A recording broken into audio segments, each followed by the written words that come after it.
Pagod na yan. Pagod na yun sa pambababae ni For the last 11 years. Isa lang? Dami boy. Napakarami. Sian Gaza sinabi na ang pambababae daw ni Danielle Padilla ang dahilan kung bakit naghiwalay sila ni Catherine Bernardo.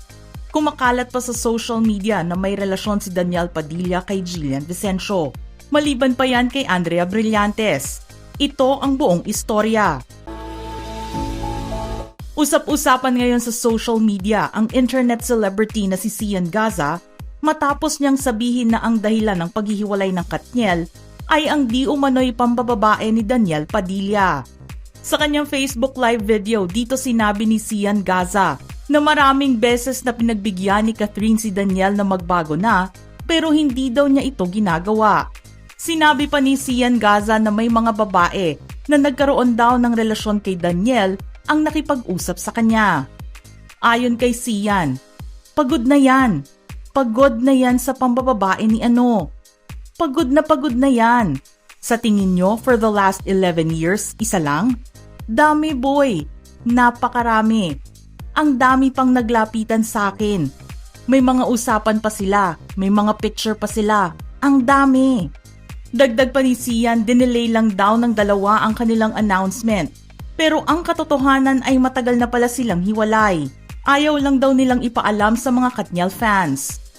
Bukod sa Facebook live video ni Sian Gaza, may kumakalat din sa social media forums ng mga larawan ng conversation patungkol sa breakup ng Katniel. Makikita sa conversation ang pangalan ng star magic artist Jillian Vicencio. At may nangyari daw sa kanilang dalawa ni Danielle. Nadawit din ang pangalan ni Sue Ramirez sa nasabing conversation. Ayon sa conversation, nag-cheat daw si DJ kay Jillian Vicencio. Lumalapad daw yung issue na ayaw na talaga ni Catherine. Nakarating daw sa kanya yung balita dahil sinabi ni Jillian kay Sue Ramirez na maliit lang daw yung kay DJ.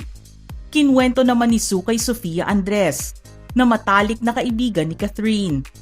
Mababasa din sa conversation ang confrontation na naganap sa gitna ni Catherine at Danielle. Bago daw umalis papuntang Korea si Catherine, pinuntahan niya muna si DJ sa kanyang condo sa BGC para magpaalam. Ilang buwan na daw sila nag-aaway dahil nagbago na daw ang ugali ni DJ at lagi daw may ka-text. Kaya noong nagpaalam si Catherine ay bigla na lang niya hiningi yung phone ni DJ na tinanggihan naman ng isa. Very unusual daw yon dahil lagi naman daw niya pinapahiram ng phone si Catherine. Sinabi daw ni Kath na kapag nakalimang bilang daw siya at hindi pa rin binigay, maghihiwalay na sila. Hindi pa rin daw ibinigay ni DJ yung phone at sinabi niya pa kay Catherine na this phone has a lot of cheating bal.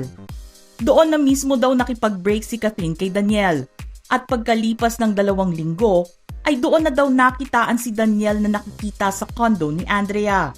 Sa ngayon ay wala pang pahayag ang lahat ng kampo na damay sa issue na ito.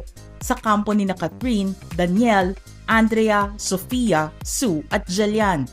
Lahat ng mga issues na ito ay nagsilabasan matapos i-confirm ni na Catherine at Danielle ang kanilang hiwalayan sa kani-kanilang Instagram accounts.